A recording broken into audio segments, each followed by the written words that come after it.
মুক্ত থাকতে পারে, ওদের জন্য আমার সেই দোয়া সবসময়। তো যাই হোক, সকালের নাস্তার পরে আস্তে দুপুরের রান্নার সময় হলো। তো আজকে একটু ভাবলাম মিষ্টি কিছু আয়োজন করি, যেহেতু শুক্রবার সবাই বাসায় আছে। তো একটু পায়েস বসালাম। এবছর শীতে এই প্রথম পায়েস রান্না করলাম।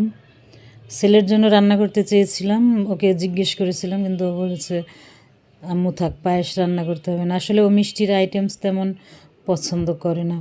তারপর ভেবেছিলাম খেজুরের গুড় দিয়ে একটু রান্না করি, তো জিজ্ঞেস করলাম, পরে আর বললো না, খাবে না। তো সেজন্য আর রান্না করা হয়নি। আজকে একটু রান্না করলাম আমার নিজের জন্যই, নিজেরই মনে হলো যে একটু খেজুরের পায়েস করে খাই, অনেক দিন খাওয়া হয় না। তো প্রথমে পোলার চাল ধুয়ে সেটাকে সিদ্ধ করে ভালো করে, এরপরে দিয়ে দিয়েছি